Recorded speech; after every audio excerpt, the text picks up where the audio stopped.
আমরা সেদিন আগেই গুনার স্বীকৃতি দিয়ে দেব। আমরা বলবো, আল্লাহ তুমি প্রশ্ন করার আগে তোমার একটা কথা বলি, আমারে কিছু জিজ্ঞেস করো না, আমি সব করেছি। এমন কোন পাপ নাই যে পাপ আমারে দিয়ে হয় নাই। তোমার রহমত দিয়ে তুমি জান্নাতে পাঠাবা, তোমার দয়ায় জান্নাতে যেতে চাই, আমল দিয়ে না। পারবেন বলতে? কিয়ামতের দিন আমরা বলবো, আল্লাহ আমার আমল দিয়ে জান্নাত চাই না, আমি তোমার দয়া দিয়ে জান্নাত চাই। তোমার দয়া ছাড়া আমার কোনো উপায় নাই। লিল্লাহি তাকবীর, নারায়ে তাকবীর, নারায়ে তাকবীর। মিজানুর রহমান আদের সাহেবের আগমন পটুয়াখালীর পক্ষ থেকে। প্রিয় পটুয়াখালীবাসী, আপনারা কেমন আছেন সবাই? আমি তো দেখলাম যে গতকালই এসে আপনারা বসেছিলেন। কষ্ট হয় নাই? সারাদিন খাওয়া দাওয়া করতে পেরেছিলেন তো? নামাজগুলো সময় মতো পড়তে পেরেছেন? মাশাআল্লাহ, মাশাআল্লাহ। আল্লাহ তাআলা কবুল করুক, আমরা পড়ি আমিন। আপনারা শুনেছেন যে প্রতিটি বিভাগে আমরা একটি করে প্রোগ্রাম দিচ্ছি, একবার করে সফর করছি। তারই ধারাবাহিকতায় বরিশাল বিভাগের এই প্রোগ্রাম আমাদের মাসুদ ভাইয়ের কারণে বাধ্য হয়ে আমাকে পটুয়াখালীতে দিতে হয়েছে। মাসুদ ভাই এমন ভাবে ধরেছেন, রিকোয়েস্ট করেছেন, সেটাকে ডিনাই করার, রিজেক্ট করে দেওয়ার সুযোগ আর হয়নি। আলহামদুলিল্লাহ। খুব চমৎকার একটি শহর, অসাধারণ একটি নগরী। আমি উপর থেকে দেখছিলাম, খুব গোছানো, খুবই গোছানো সুন্দর একটি শহর, আলহামদুলিল্লাহ। আর পাশেই আছে আপনাদের বিশাল সমুদ্র সৈকত, যেখান থেকে সূর্যোদয় সূর্যাস্ত একসাথে দেখা যায়, ঠিক কিনা বলেন? বরিশাল বিভাগের প্রতি আগে থেকেই আমার আলাদা একটা টান, দুটো কারণে।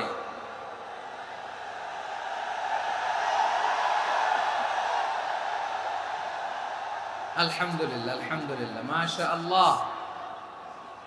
এই গণজোয়ারকে আল্লাহ তাআলা ইসলামের পক্ষে কবুল করে নিক। এই প্রাণ ঢালা উচ্ছ্বাস, ভালোবাসা, এটা কোরআনের জন্য, ইসলামের জন্য, ঠিক কিনা বলেন? কোন অপশক্তি এই গণজোয়ারকে ঠেকাতে পারবে না। কারণ যে ভালোবাসা আল্লাহর জন্য হয় সেটাকে ঠেকানো যায় না, ঠিক কিনা বলে? আমার প্রাণ প্রিয় পটুয়াখালীবাসী ভাইরা, বিশেষ দুটি কারণে বরিশাল বিভাগের প্রতি আমার আলাদা একটা ভালো লাগা। এর কারণ, এই অঞ্চলে আলেম ওলামা বেশি, ঠিক কিনা বলেন? আজকের এই প্রোগ্রামে অনেক কওমি মাদ্রাসার মুহতামিম সাহেবরা এসেছেন, আমি শুনেছি। আলিয়া মাদ্রাসার প্রিন্সিপাল হুজুররা এসেছেন, খতিব সাহেবরা এসেছেন, ইমাম সাহেবরা এসেছেন, মুয়াজ্জিন সাহেবরা এসেছেন। এই বিভাগে আলেম ওলামা বেশি। তার প্রমাণ, এখানে এই বরিশালের ভেতরে আছে সারসিনা দরবার, ঠিক কিনা বলেন? অনেক হাক্কানি একটা দরবার। সারসিনার মরহুম পীর সাহেব হুজুরের খেদমত করেছি আমি অনেকবার, সুযোগ হয়েছিল আমার ছাত্র জামানায়। তো ওনাদের মাদ্রাসা কেন্দ্রিক অনেক খেদমত, আলহামদুলিল্লাহ। তারপর এই বিভাগে রয়েছে চরমোনাই দরবার, ঠিক কিনা বলেন? ওনাদেরও বিশাল মাদ্রাসা, ধর্মীয় অঙ্গনে, মাদ্রাসা অঙ্গনে, রাজনৈতিক অঙ্গনে ওনাদের অনেক খেদমত। তারপরে এখানে আছে ঝালকাঠি এনএস কামিল মাদ্রাসা। আমরা কায়েস সাহেব হুজুরের কথা শুনেছি, আল ইত্তেহাদ মা আল ইখতিলাফ, মতবিরোধের সাথে ঐক্য, অসাধারণ কথা। তো এই সমস্ত বড় বড় আল্লাহওয়ালাদের আগমন এই ভূখণ্ডে হওয়ার কারণে এখানে ধর্মীয় বিশৃঙ্খলা, মারামারি কম, আছে ঐক্য, ঠিক কিনা বলেন? বরিশাল বিভাগের প্রতি আমার বিশেষ ভালোবাসার এটা একটা কারণ। দুই নম্বর কারণ হচ্ছে, আমি ঢাকাতে যে মাদ্রাসায় পড়াশোনা করেছি, দারুন নাজাত সিদ্দিকিয়া কামিল মাদ্রাসা, আমার মাদ্রাসার শিক্ষক মন্ডলীর অধিকাংশ হচ্ছে এই বরিশালের, আলহামদুলিল্লাহ। আমাদের শ্রদ্ধেয় প্রিন্সিপাল হুজুর আখম আবু বকর সিদ্দিক হাফিজাহুল্লাহ ওয়া রাআহ, উনি এলাকার সহ পুরো দারুন নাজাত মাদ্রাসার অধিকাংশ আসাতাজা ইকরাম এই ভূখণ্ডের, এই অঞ্চলের হওয়ার কারণে ছোটবেলা থেকেই বরিশালের প্রতি আমার একটি ভালোবাসা। তো আমি অন্তরের অন্তঃস্থল থেকে আবারও শুভেচ্ছা জানাতে চাই আমি আমাদের অনেক ভাইদেরকে দেখতে পাচ্ছি আপনারা বসার জায়গা পাননি, দাঁড়িয়ে আছেন এবং খুবই নিশ্চুপ, শান্ত, সুশৃঙ্খল। The people of Barisal, they are very smart, আলহামদুলিল্লাহ, মাশাআল্লাহ। এবং শ্রোতা যাদেরকে দেখতে পাচ্ছি বেশিরভাগের বয়স 15 থেকে 25। জেনজি, যেখানেই যাই জেনজি আমারে ছাড়ে না, মাশাআল্লাহ। এরাই আগামীর বাংলাদেশ, এরাই বাংলাদেশ। এদের হাতে নিরাপদ আমার লাল সবুজের পতাকা, এদের হাতে নিরাপদ আমার 56,000 বর্গ মাইলের প্রতিটি ইঞ্চি মাটি। এজন্য তোমাদেরকে সাবধান থাকতে হবে, সজাগ থাকতে হবে দেশের জন্য, এদেশের সার্বভৌমত্বের জন্য, ঠিক কিনা বলেন? আমার প্রিয় ভাইরা, আপনারা এখন যেমনি নিশ্চুপ, নীরব, very quiet and calm, discipline, I like it, I love it. শেষ পর্যন্ত আপনারা এরকম নিশ্চুপ, নীরব, নিস্তব্ধ, নিঝুম থাকবেন তো আপনারা?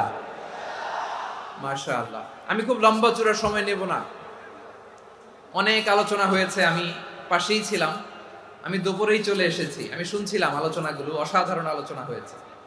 আসলে আলোচনা হওয়া দরকার অল্প, ইবাদত আর আমল হওয়া দরকার বেশি, ঠিক কিনা?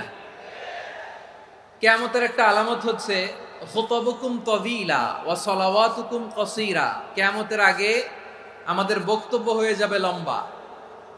Your speech will be longer and your salah will be very shorter. বক্তব্য হবে লম্বা, সালাত হবে খাটো। এই নমুনা বর্তমানে আছে না নাই? ঘন্টার পর ঘন্টা, তাও তৃপ্তি মিটে না। অনেক জায়গায় রাত পর্যন্ত, মিডনাইট পর্যন্ত, মধ্যরাত পর্যন্ত আলোচনা হয়, এটা ঠিক নয়। বক্তব্য হবে একেবারে gist, cream of the creams, একেবারে ক্রিম কথাটা আলোচক উপস্থাপন করবেন। হেদায়েত দেওয়ার মালিক কে? ইন্নাকা লা তাহদি মান আহবাবতা ওয়ালাকিন্নাল্লাহা ইয়াহদি মান ইয়াশা। নবী হে, আপনি চাইলেই কাউকে হেদায়েত দিতে পারবেন না, হেদায়েত দেওয়ার মালিক কে? প্রিয় ভাইরা, আমি শুরুতেই দেখতে চাই যে আপনারা বরিশাল বিভাগের কে কোন জেলা থেকে আসলেন, এটা একটু জেনে খোঁজখবর নিয়ে আমি আলোচনা শুরু করবো ইনশাআল্লাহ বিইذنিল্লাহ।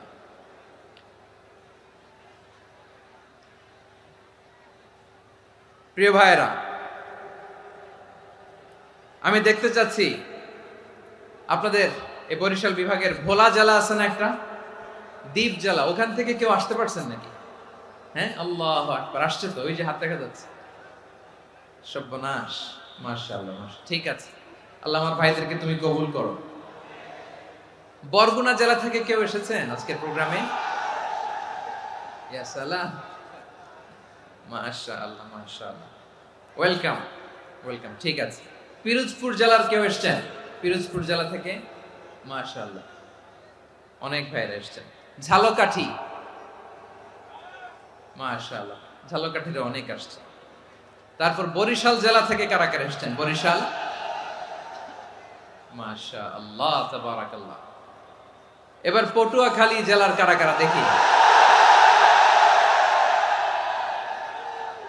মাশাআল্লাহ, মাশাআল্লাহ, মাশাআল্লাহ। আল্লাহ তুমি কবুল করো, আল্লাহ তুমি কবুল করো। লিল্লাহি তাকবীর, লিল্লাহি তাকবীর, লিল্লাহি তাকবীর। হাত নামান। প্রিয় ভাইরা, আসুন আমরা কাল বিলম্ব না করে আজকের পটুয়াখালী জেলা শহরের, মাশাআল্লাহ, ওই যে লক্ষ্মীপুর থেকে আমাদের ভাই এসে প্লেকার্ড নিয়ে দাঁড়াইছে, ঠিক আছে, প্লেকার্ড দেখেছি, ফি আমানিল্লাহ। আচ্ছা, এই বরিশাল বিভাগের বাইরে থেকে কারা কারা আসছেন দেখি, কেউ আছেন কিনা? মাশাআল্লাহ, অনেক অনেক অনেক, মাশাআল্লাহ, আল্লাহ কবুল করুন, আল্লাহ কবুল করুন, ফি আমানিল্লাহ। চাঁদপুর, ঠিক আছে, ঠিক আছে, হ্যাঁ, ইলিশের বাড়ি, চাঁদপুর, ঠিক আছে, মাশাআল্লাহ। বসুন, বসুন। সম্মানিত ভাইরা, আসুন আমরা মূল আলোচনার দিকে চলে যাই। আজকে আমরা যে টপিকটা নিয়ে আলোচনা করব সেটা হচ্ছে, আমরা যে জীবনে বিপদে পড়ি, আমরা বিপদে পড়লে আমাদেরকে উদ্ধার করে কে? আল্লাহ ছাড়া আমাদের বাঁচানোর কেউ আছে? উদ্ধার করার কেউ আছে? রক্ষা করার কেউ আছে? এজন্য বিপদে পড়লে আমরা চাইবো কার কাছে? আমাদের যাই দরকার হোক আমরা ফরিয়াদ করব কার কাছে? নাকি মাজারে যেয়ে চাবেন? মাজারে যেয়ে যাবেন? অনেকে তো মাজারে যে কপাল ঘষে, আছে না নাই? মাজারে যে সন্তান চায়, আছে? এই এলাকায় নাই, এই এলাকার লোকদের আকীদা খালেস আমি জানি। মাজারে যে কপাল ঘষে আর সন্তান চায়। আচ্ছা, মাজারে গেলে সন্তান পাওয়া যায়? আচ্ছা, মাজারে না গেলে যদি বাচ্চা না হতো, গরু ছাগলের যে বাচ্চা হয় ওরা কোন মাজারে মানত করে বলেন? কথা কি বুঝতেছেন? এই যে প্রতি বছর গরু ছাগল ভেড়া এগুলো যে বাচ্চা দেয়, এরা কোন মাজারে যে মানত করে? এজন্য চাইতে হবে একজনের কাছে, তিনি কে? আমার প্রিয় পটুয়াখালীবাসী, মাজার জিয়ারত করা সুন্নাহ। আমরা মাজার জিয়ারত করব, আল্লাহ ওয়ালাদের কবরে যাব, আমরা সেখানে যে সালাম দিব, দোয়া করব, নিজের জন্য করব, কবরে শুয়ে থাকা মাইয়েতের জন্য করব, পুরো মুসলিম উম্মার জন্য করব। কিন্তু কবরে যিনি শুয়ে আছে ওই বাবার কাছে সন্তান চাওয়া যাবে? চাকরি চাওয়া যাবে? সফলতা চাওয়া যাবে? সফলতা দেয় কে? সবাই বলেন নাই, আওয়াজ করে বলেন, সফলতা দেওয়ার মালিক কে? এক কথাই রব্বুল আলামিন বলেন, ওয়া ইয়ামসাসকাল্লাহু বিদুররিন ফালা কাশিফা লাহু ইল্লা হু ওয়া ইয়ুরিদকা বিখাইরিন ফালা রাদ্দা লিফাদলি ইউসিবু বিহি মান ইয়াশাউ মিন ইবাদিহি ওয়া হুয়াল গফুরুর রহিম। আল্লাহু আকবার। আল্লাহ বললেন, ওয়া ইয়ামসাসকাল্লাহু বিদুররিন ফালা কাশিফা লাহু ইল্লা হু। আল্লাহ যদি তোমাকে কোনো বিপদ স্পর্শ করায়, আল্লাহ যদি তোমারে কোনো বিপদে ফেলে দেয়, ওই বিপদ থেকে উদ্ধার করার তিনি ছাড়া আর কেউ নাই। জোরে বলেন ঠিক কিনা? তিনি যদি কোনো বিপদে ফেলেন, তিনি ছাড়া বিপদ থেকে উদ্ধার করার কেউ নাই। আর তিনি যদি তোমার প্রতি কোনো অনুগ্রহ করতে চান, ওই অনুগ্রহ ঠেকিয়ে দেওয়ার ক্ষমতাও কারো নাই। আল্লাহ যদি আপনার সফলতা দিতে চায়, পৃথিবীর কোনো শক্তি ওই সফলতাকে থামাতে পারে? এজন্য আল্লাহ বললেন, খবরদার, চিন্তা আকীদা খালিস করে নাও। ওয়া ইয়ামসাসকাল্লাহু বিদুররিন ফালা কাশিফা লাহু ইল্লা হু। আল্লাহ বিপদে ফেললে বিপদ থেকে উদ্ধার করার কেউ থাকে না। আর আল্লাহ যদি তোমার প্রতি দয়া দেখাতে চান, অনুগ্রহ করতে চান, ওই অনুগ্রহকে প্রতিরোধ করার মতো ক্ষমতা কারো নাই। তিনি তার বান্দাদের মধ্য থেকে যাকে ইচ্ছা তাকে দেন, যত ইচ্ছা তত দেন।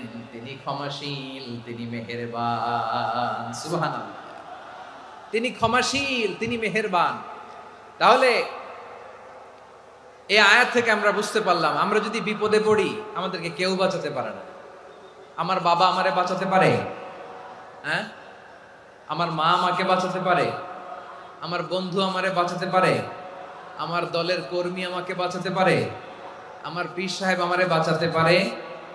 আমার পটুয়াখালীর ভাইয়েরা খেয়াল রাখবেন, বাঁচাতে পারে এক মহান সত্তা, উদ্ধার করতে পারে এক মহান সত্তা। চিৎকার করে বলুন, তিনি কে? আবার আল্লাহ বললেন, আম্মাই ইউজিবুল মুত্তাররা ইযা দাআহু ওয়া ইয়াকশিফুস সুআ ওয়া ইয়াজআলুকুম খুলাফাআল আরদ আইলাহুম মা'আল্লাহ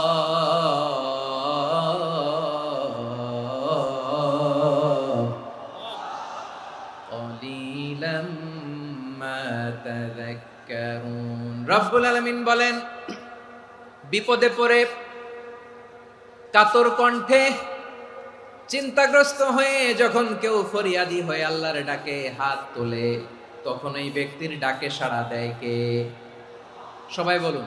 কাতর কণ্ঠে বিপন্ন অবস্থায় আপনি যখন কেঁদে কেঁদে হাত তুলে আপনার দুঃখের কথা জানান, আপনি যখন ডাকেন তারে, তখন আপনার ডাকে সাড়া দেয় কে? আল্লাহ বলে, আমি সাড়া দেই। তোমাদের বিপদকে মুক্ত করে দেয় কে? ওই আল্লাহর সাথে কোন উপাস্য আছে নাকি? কিন্তু খুব অল্প সংখ্যক লোকই তোমরা উপদেশ গ্রহণ করো। কথাটা কার? তাহলে বিপন্ন মানবতা যখন কাঁদে, মানুষ যখন বিপদে পড়ে নিরুপায় হয়ে ফরিয়াদ করে, তার ডাক শোনার কেউ নাই একজন ছাড়া। চিল্লায় বলেন তো, তিনি কে? এজন্য আমরা ফরিয়াদের হাত কার দিকে তুলব? প্রিয় পটুয়াখালী বলেন, ফরিয়াদের দুটো হাত আমরা কার দিকে তুলবো? এবং খেয়াল রাখতে হবে, মাথার সাথে সেট করে নিতে হবে, আল্লাহ ছাড়া আমাকে উদ্ধার করার কেউ নাই। এই পৃথিবীতে কেউ আপন না প্রিয় ভাইরা। বিপদে পড়লে বোঝা যায় কেউ আপন না। আপন শুধু একজন মহান সত্তা, তিনি কে? এটা কি আপনারা খেয়াল রাখতে পারবেন? হ্যাঁ, বিপদে আপদে কেউ আমাদের বাঁচাতে পারে না, তরাতে পারে না, মুক্তি দিতে পারে না, উদ্ধার করতে পারে না, একমাত্র আমার প্রভু ছাড়া, আল্লাহ ছাড়া। চিল্লায় বলেন ঠিক কিনা? এবং প্রিয় পটুয়াখালীর ভাইয়েরা, মাথার সাথে এটা সেট করে নিতে হবে যে আমাদের পুরো জীবনটাই পরীক্ষা। পুরো জীবনটাই কি? The life is a test.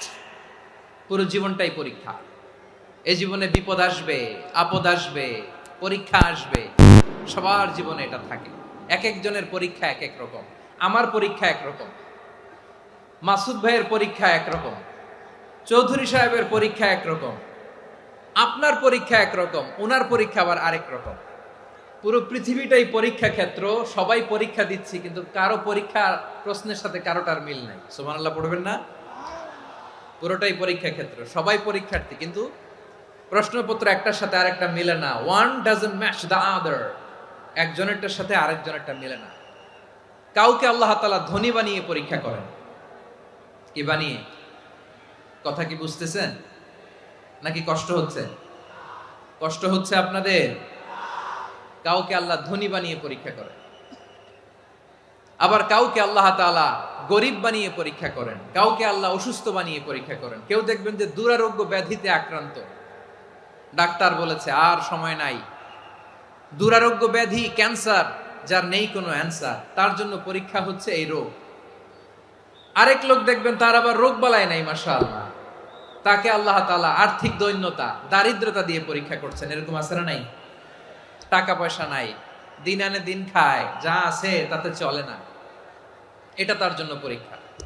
আবার আরেক শ্রেণীর লোক দেখবেন তাকে আল্লাহ অসুস্থতাও দেয় নাই, দারিদ্রতাও দেয় নাই, তার দাম্পত্য জীবনের সমস্যা আছে না নাই? স্ত্রী কথা শোনে না, অথবা ছেলে মেয়ে কথা শোনে না। তাহলে পরীক্ষা সবার জীবনে আছে, এক একজনের পরীক্ষাটা এক এক রকম। আল্লাহ তাআলা দেখতে চায় যে এই পরীক্ষার সময় আমরা কিরকম রেসপন্স করি, how to deal with the test, কিভাবে এই বিপদ আপদ পরীক্ষাগুলোকে আমরা হ্যান্ডেল করব, ডিল করব। এটা হচ্ছে আজকের আলোচনার বিষয়। বুঝতে পেরেছেন সবাই আমার প্রিয় ভাইয়েরা? তাহলে পরীক্ষাময় আমাদের জীবন, বিপদ আপদ পরীক্ষা, এটা মানুষের পিছু ছাড়ে না। সবার জীবনে পরীক্ষা আছে। নবীদের জীবনেও পরীক্ষা ছিল। সাহাবারা জিজ্ঞেস করেছেন, ইয়া রাসূলুল্লাহ, আইয়ুন নাসি আশাদ্দু বালাআন ফিদ দুনিয়া, এই দুনিয়ার বুকে কাদের পরীক্ষা সবচেয়ে বেশি? বিশ্বনবী বলেছেন, আল আম্বিয়া। এই পৃথিবীতে সবচেয়ে বেশি পরীক্ষা আল্লাহ তাআলা নিয়ে থাকেন নবীদের। কাদের? নবীদের। সুম্মাল আমসাল ফাল আমসাল, এরপরে নবীদের পরের স্তরে যারা, তাদের পরীক্ষা। এরপরে তাদের পরের স্তরে যারা, তাদের পরীক্ষা। সিদ্দিকিনদের, শুহাদাদের, সলিহিনদের, আল্লাহওয়ালাদের। যার ঈমান যত মজবুত, তার জীবনে পরীক্ষাও তত বেশি। চিল্লায় বলেন ঠিক কিনা? তাহলে মুমিনরা, বিশ্বাসীরা, আমরা কি পরীক্ষা বিপদ আপদে ভয় পাই? হ্যাঁ, বিপদ দেখলে ভয় লাগে আপনাদের? ভয় লাগে? হ্যাঁ, না, মুমিনরা বিপদে ভয় পায় না, তারা হতাশ হয় না, সুবহানাল্লাহ, তারা নিরাশ হয় না। বিশ্বাসীরা হাল ছেড়ে দেয় না, তারা ভরসা রাখে একজনের উপর। চিল্লায় বলতে হবে তিনি কে? কারণ মুমিন জানে the grief isn't permanent, the test isn't permanent, the struggle in our life isn't permanent. আমাদের জীবনের দুঃখ, কষ্ট, স্ট্রাগল, এগুলো পার্মানেন্ট নয়। After every difficulties there is an ease. সব কষ্টের পরেই একটা সুখ আছে না নাই? রব্বুল আলামিন বলেন, ফাইন্না মাআল উসরি ইউসরা, ইন্না মাআল উসরি ইউসরা, ভয় পেও না, চিন্তা করো না, কষ্টের সাথেই আমি রেখে দিয়েছি স্বস্তি। সুবহানাল্লাহ বলেন। মুমিন জীবনে বিপদ যত বেশি, কষ্ট যত বেশি, তার সামনে সফলতা তার চেয়েও বেশি। ঠিক কিনা বলেন? কারণ বিশ্বাসীরা জানে রাত্রি যত গভীর হয়, সুবহে সাদিকের সময় তত আগাতে থাকে। গর্ভবতী নারীর পেটের ব্যথা যত বাড়তে থাকে, ঘরে নতুন মেহমান আগমনের সময় ঘনাতে থাকে। মুমিনদের উপর বিপদ, অত্যাচার, আপদ, পরীক্ষা যত বাড়তে থাকে, কালেমার পতাকা উড্ডয়নের সময় কাছে আসতে থাকে। বিশ্বাসীদের এগুলো হিসাব মিলানো অনেক আগে, এগুলো অনেক আগে হিসাব মিলানো। দুঃখের আধার শেষে সুখের আলো মিটি মিটি হাসে, চিল্লায় বলেন ঠিক কিনা? দুঃখের আধার শেষে আলোর প্রভাত হাসে, হতাশার কালো মেঘে যায় গো ভেসে, হতাশার কালো মেঘে যায় গো ভেসে। দুঃখের আধার শেষে আলোর প্রভাত হাসে, হতাশার কালো মেঘে যায় গো ভেসে, হতাশার কালো মেঘে যায় গো ভেসে।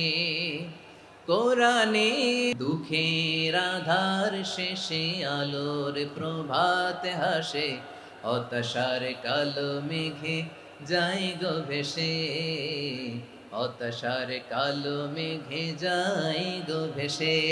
ঠিক কিনা বলেন?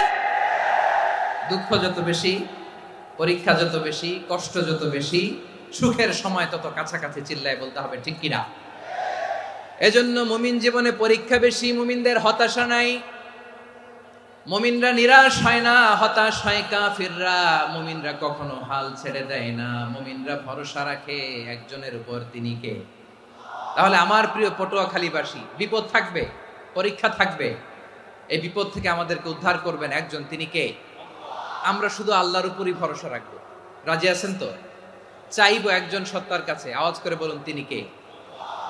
একজন সত্তার কাছে চাইবে। বিশ্বনবী ওনার চাচাতো ভাই আব্দুল্লাহ ইবনে আব্বাস রাদিয়াল্লাহু তাআলা আনহুকে বললেন, ইয়া আব্দুল্লাহ ইবনুল আব্বাস, হে আব্দুল্লাহ ইবনে আব্বাস, ইদা সাআলতা ফাসআলিল্লাহ, যখন চাইবে আল্লাহর কাছে যাও। ও আব্দুল্লাহ, যখন চাইবা আল্লাহর কাছে চাও। ওয়া ইদা ইসতাআনতা ফাসতাইন বিল্লাহ, যখন সাহায্য চাইবা আল্লাহর কাছে ফরিয়াদ করো। জেনে রেখো ও আব্দুল্লাহ, ওয়া'লাম আন্নাল উম্মাতা লাউ ইজতামাআত আলা আন ইয়ানফাউকা বিশাইইন লাম ইয়ানফাউকা ইল্লা বিশাইইন ক্বাদ কাতাবাহু আল্লাহু লাক। ও আব্দুল্লাহ, জেনে রেখো, মনে রেখো, গোটা বিশ্বের সবাই মিলে যদি তোমার উপকার করতে চায় ততটুকুই তারা করতে পারবে যতটুকু আল্লাহ তোমার নসিবে সেটা লিখে রেখেছে। ঠিক কিনা বলেন? আর যদি গোটা বিশ্বের সবাই মিলে তোমার বিরুদ্ধে কনস্পাইরেসি করে, ষড়যন্ত্র করে, গোটা বিশ্বের সবাই মিলেও যদি তোমার ক্ষতি করতে চায় ততটুকুই শুধু পারবে যেটা আল্লাহ তোমার জন্য বরাদ্দ রেখেছে। যতটুকু আল্লাহ তাআলা তোমার জন্য বরাদ্দ রেখেছে অতটুকুই ক্ষতি করতে পারবে, আর এক চুল বেশিও করতে পারবে না, কমও করতে পারবে না। চিল্লায় বলেন ঠিক কিনা? এজন্য আমরা চাইবো কার কাছে?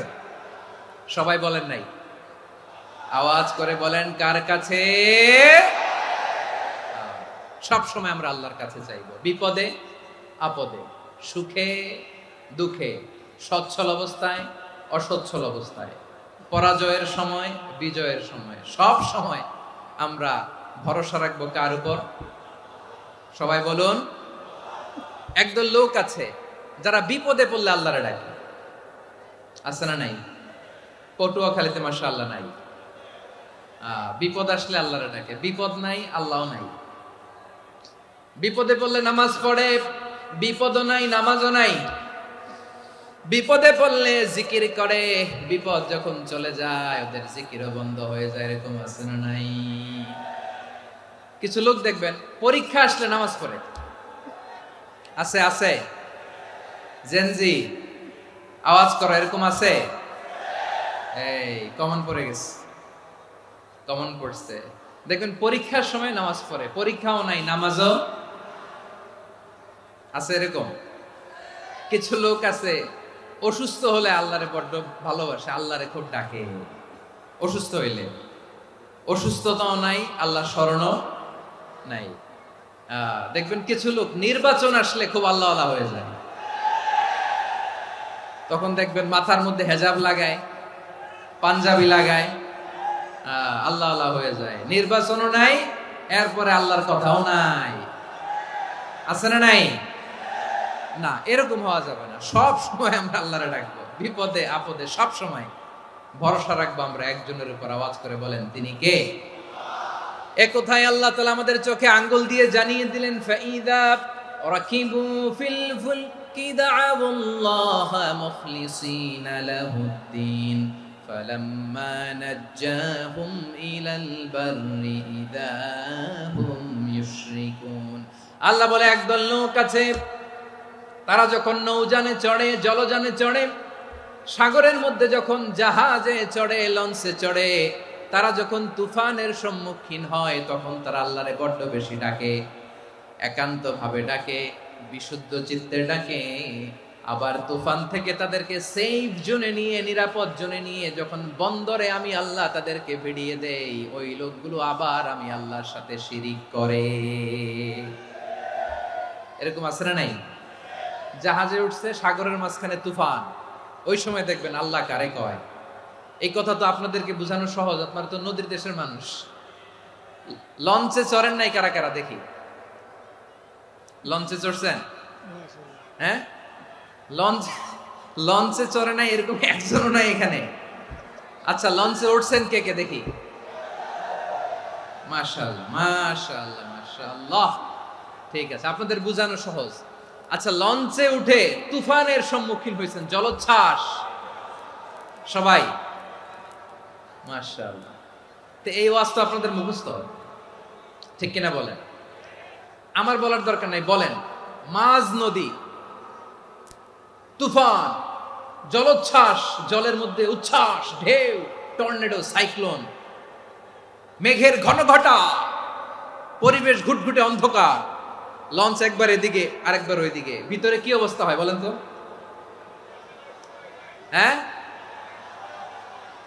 তখন মুসলিম আল্লাহর ডাকে হিন্দু আল্লাহর ডাকে ঠিক কিনা বলেন আস্তিক আল্লাহর ডাকে নাস্তিক আল্লাহর ডাকে ঠিক কিনা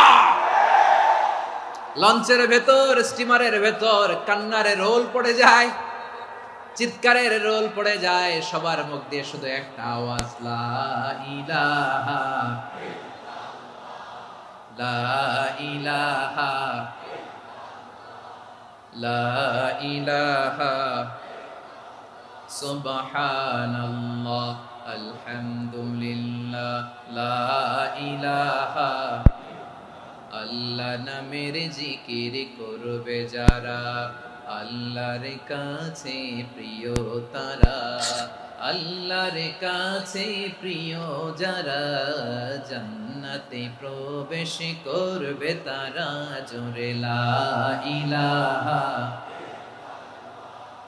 লা ইলাহা ইল্লাল্লাহ লা ইলাহা ইল্লাল্লাহ মুহাম্মাদুর রাসূলুল্লাহ সাল্লাল্লাহু আলাইহি ওয়াসাল্লাম আমার প্রিয় পটুয়াখালীবাসী তাহলে লঞ্চের ভেতরে যখন আমরা তুফানের মধ্যে পড়ি তখন সবাই মিলে আমরা একটা নামের জিকির করি নামটা কার মুসলমানেরাও ডাকে হিন্দুরাও ডাকে আস্তিকও ডাকে নাস্তিকও ডাকে সবাই ডাকে একজনকে তিনি কে আবার দেখবেন ওই আল্লাহ তুফানের পরে ঝড়ের পরে ওই লঞ্চটাকে যখন সদর ঘাটে ফিরিয়ে দেয় আবার আমরা নাফরমানি শুরু করে দেই সে কোথায় আল্লাহ বললেন ফাইদা রাকিবু ফিল ফুলকি দা'আউল্লাহ মুখলিসিনা লাহুদ্দিন ফালাম্মা নাজ্জাহুম ইলাল বাররি ইযা হুম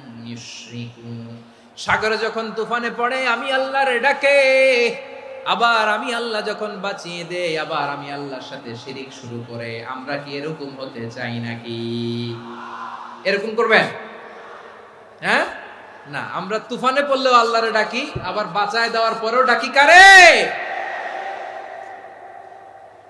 আল্লাহকেই ডাকি বিমানের মধ্যে মাঝে মাঝে দেখবেন যে এয়ার টার্বুলেন্স হয় জানেন এয়ার টার্বুলেন্স জানেন তো মাঝে মাঝে বিমানটা বাউন্সিং করে বাম্পি ভেরি বাম্পি ওয়েদার শুনেন নাই 40,000 ফিট উপরে যখন থাকে তখন পাইলট মাঝে মাঝে বলে dear passengers ladies and gentleman right now we are flying 40,000 feet above the ground and we are passing very heavy air turbulence right now.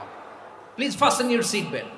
দেখবেন মাঝে মাঝে বলে যে ভদ্র মহিলা ভদ্র মহোদয়গণ আমরা 40,000 ফিট উপর দিয়ে যাচ্ছি আর এয়ার টার্বুলেন্স ফেস করছি মেহেরবানি করে আল্লাহর রাস্তে সিট বেল্ট বাঁধুন তখন বিমানটা এরকম বাউন্সিং করে শেকিং করে আপনারা মুখোমুখি হয়েছেন ইদানিং এই এয়ার টার্বুলেন্স বেড়ে গিয়েছে গত বছর আমার ইন্টারন্যাশনাল অনেকগুলো ফ্লাইট ছিল, তো আমি দেখলাম যে আগের ফ্লাইটগুলোর তুলনায় এখন এয়ার টার্বুলেন্স খুব বেশি। আমি একটু রিসার্চ করে দেখলাম ক্লাইমেট চেঞ্জের কারণে, জলবায়ু পরিবর্তনের কারণে আকাশের বাতাসের মুভমেন্টে পরিবর্তন হয়েছে, ফলে এখন বিমান শেকিং করে বেশি, বাউন্সিং, বাম্পি ওয়েদার। তো বলেন তো 40,000 ফিট উপরে যখন আপনি, কয় হাজার ফিট, সবাই বলুন কয় হাজার ফিট, 40,000 ফিট উপরে যখন আপনি, তখন যখন বিমানটা এরকম বাউন্সিং করে, সবাই যখন ভমিটিং করে বিমান নষ্ট করে দেয়, বমি করে, তখন বাঁচানোর কে আছে আল্লাহ ছাড়া? কেউ আছে? ওই মুহূর্তেও সবাই মিলে একজনের ডাকে আওয়াজ করে বলেন তিনি কে? মাঝে মাঝে কিছু সোশ্যাল মিডিয়ায় কিছু ভিডিও পাওয়া যায় যে হেভি যখন এয়ার টার্বুলেন্স হয় 10 সেকেন্ড 15 সেকেন্ডের কিছু ভিডিও পাওয়া যায়, বিমানটা এরকম বাউন্সিং করছে, বাম্পি ওয়েদার, কাঁপছে, মানুষগুলো বমি করছে, অক্সিজেন মাস্কগুলো সব ঝুলে পড়েছে, বিমানটা শুধু কাঁপছে। তখন দেখবেন বিমানের ভেতরেও এরকম লঞ্চের মতো চিৎকার আছে না নাই? বিমানের ভেতরেও তখন চিৎকার। গত বছর হিথ্রো এয়ারপোর্ট থেকে সিঙ্গাপুর এয়ারলাইন্সের একটা ফ্লাইট, হিথ্রো টু চাঙ্গি, একটা ফ্লাইটে এমন বেশি এয়ার টার্বুলেন্সের শিকার হয়েছিল ওই এয়ারক্রাফটটা, 33 জন যাত্রী সেখানে আহত হয়েছে, একজন যাত্রী নিহত হয়েছে। কেবিন ক্রুজ, এয়ার হোস্টেস যারা আছে, একজনের নাক ফেটে, চোখ ফেটে, কপাল ফেটে, ব্লিডিং হয়ে শয়লা। প্রিয় ভাইয়েরা, ওই 40,000 ফিট উপরে বিমানটা যখন কাঁপবে, তখন আমাদেরকে আল্লাহ ছাড়া আর কেউ বাঁচানোর আছে? এত আস্তে বললে হবে? ওই কঠিন মুহূর্তে আমার বাবা আমারে বাঁচাতে পারে, আমার বন্ধু আমারে বাঁচাতে পারে। এই গ্রাউন্ডে, জমিনের বুকে আমার প্রোটোকল, আমার ক্ষমতা, আমার দাম্ভিকতা, কোনো কিছু আমারে বাঁচাতে পারে একজন ছাড়া। চিল্লায় বলতে হবে তিনি কে? সে আল্লাহ বললেন, গোলাম আমি বিপদের সময় ঠিকই তোমাদের বাঁচিয়ে দেই। ওই বিমানের ভেতরে 40,000 ফিট উপরে যখন তোমরা এয়ার টার্বুলেন্সের শিকার হও, তখন নাস্তিকও আল্লাহরে ডাকে, হিন্দু আল্লাহরে ডাকে। জোরে বলেন ঠিক কিনা? আবার বিমানটা যখন শান্ত হয়ে যায়, একটু পরেই বিমানের স্ক্রিনের মধ্যে হিন্দি সিনেমা খোঁজে। বিমানের স্ক্রিনে কিন্তু বিশাল ওখানে আফলাম ফিল্মের একেবারে বোঝাই করা। বিমানটা শান্ত হলে আবার হিন্দি সিনেমা দেখা শুরু করে। একটু আগে ডাকছিল কারে? দেখবেন বাংলাদেশে আমাদের ক্রিকেটাররা যখন অন্য কোনো দেশের সাথে খেলে, অনেক সময় এমন হয় বল বাকি একটা, রান দরকার 6টা। বল বাকি কয়টা? পটুয়াখালী বুঝে নাই বোধহয়। বল বাকি কয়টা? রান দরকার। আপনি দেখবেন ক্যামেরাম্যান তখন গ্যালারিতে খালি দেখায় দর্শকদের যে কি অস্থিরতা। হিপ হপ স্টাইলের মেয়েটা, যে মেয়েটার ওড়না এতক্ষণ ছিল গলায়, এতক্ষণ কই ছিল, ওই মেয়েটা দেখবেন ওড়নাটা টেনে মাথায় দিয়ে এরকম মুনাজাত ধরতেছে, আল্লাহ আল্লাহ, একটা ছক্কা, আল্লাহ আল্লাহ, আমার লাল সবুজের পতাকারে তুমি অপমানিত কইরো না আল্লাহ, ইন্ডিয়ার সাথে আমাদের খেলা, আল্লাহ আল্লাহ, একটা ছক্কা, একটা। পুরো খেলা জুড়ে এই মেয়ের ওড়না ছিল গলায়, কিন্তু যখন 1 বলে 6 রান দরকার, ওড়না চলে আসছে কোথায়? মাথায়। আবার মুনাজাত আছে না নাই? ঠিকই বাংলাদেশের দামাল ছেলে এমন এক শট মারলো, বল চলে গেল স্টেডিয়ামের বাইরে, ছক্কা, জিতে গেলাম আমরা। পুরো স্টেডিয়াম জুড়ে চিৎকার, হই হুল্লোড়, মৌজ মাস্তি। যেই মেয়েটা মাথার মধ্যে ওড়না দিয়ে এতক্ষণ সুবহানাল্লাহ সুবহানাল্লাহ বলে আল্লাহর কাছে দোয়া করেছে, ওই মেয়ে এখন আবার ওড়না ফেলে দিয়ে নাচা শুরু করে দিয়েছে। তাহলে আল্লাহর ভয়, আল্লাহর প্রতি আস্থা, বিশ্বাস, ভালোবাসা, এটা কি ক্ষণিকের জন্য? মানে আমার যখন লাগবে তখন আল্লাহর ইউজ করবো নাকি? হ্যাঁ, বিপদে আপদে, সুখের সময় দুঃখের সময়, সচ্ছল অসচ্ছল অবস্থায় বিশ্বাসীরা ভরসা রাখে একজনের উপর। চিৎকার করে বলে পটুয়াখালী তিনি কে? সে আল্লাহ বললেন, গোলাম মনে করো না জাহাজ থেকে সদরঘাটে ভিড়িয়ে দিলাম তুমি নিরাপদ হয়ে গেছো, মনে করো না 40,000 ফিট থেকে সেফ ল্যান্ডিং এর পরে এয়ারপোর্টে নেমে গেলেই তুমি নিরাপদ হয়ে গেছো। ও মিয়া, বিপদ কি শুধু সাগরে আর আকাশে? ঘরের বিপদও ঘরের ভেতরও বিপদ আসতে পারে কি পারে না। এজন্য সূরা মুলক আল্লাহ বললেন আমিনতুম মান ফিস সামাই আন ইয়াখসিফা বিকুমুল আরদা ফাইযা হিয়া তামুর। তোমরা কি ভাবছো তোমরা নিরাপদ? সাগরের মধ্যে তুফান, আল্লাহ আল্লাহ ডাকলাম, সদরঘাটে যেয়ে পড়ছি, বেঁচে গেছেন তো আপনি। আর পাবে আপনারে আল্লাহ, আল্লাহরা তো সাগরের মাঝখানে তো আল্লাহ আপনারে পাইছিল, আর তো পাবে না। আর পাবে আপনারে? আর আল্লাহ ধরতে পারবে আপনারে? ঘরের ভেতরও বিপদ দিয়ে আটকাতে পারে কে? 5 স্টার 7 স্টার হোটেলের ভেতরও আমাকে বিপদের মধ্যে ফেলে দিতে পারেন কে? আল্লাহ বললেন তোমরা কি ভেবেছো তোমরা নিরাপদ? আমি চাইলে ল্যান্ডস্লাইডস, ভূমি ধস দিয়ে 1 লক্ষ এক মুহূর্তে নিয়ে যেতে পারি। এক সুনামি দিয়ে থাপ্পড় মেরে 3 লক্ষ সাগরের ভেতরে ঢুকায় দিতে পারি। 1 সেকেন্ডও লাগে না আমার। أم أمنتم من في السماء أن يرسل عليكم حاصبا فستعلمون كيف نذير। আল্লাহ চাইলে আকাশ থেকে পাথর বৃষ্টি নাজিল করতে পারেন কি পারেন না? এই মুহূর্তে এখানে ভূমিকম্প দিতে পারেন কি পারেন না? আচ্ছা, ভূমিকম্প যখন হয় আমাদের কারো হুঁশ থাকে? আপনি মনে করছেন আমরা সাধারণ মানুষ, আমরা দৌড় দেই, আর প্রেসিডেন্ট প্রধানমন্ত্রী ওনারা বুঝি খাটে শুয়ে থাকে? কথা বুঝে নাই বোধহয়। ভূমিকম্প, আর্থকোয়েক যদি হয়, বাঁচার জন্য আমরা কি করি?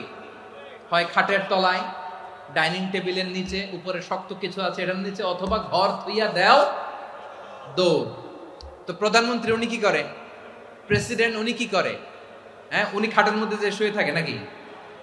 উনিও দৌড়, সাধারণ মানুষও দৌড়, প্রধানমন্ত্রীও দৌড়, বাড়িওয়ালাও দৌড়, ভাড়াটিয়াও দৌড়, সবাই দৌড়।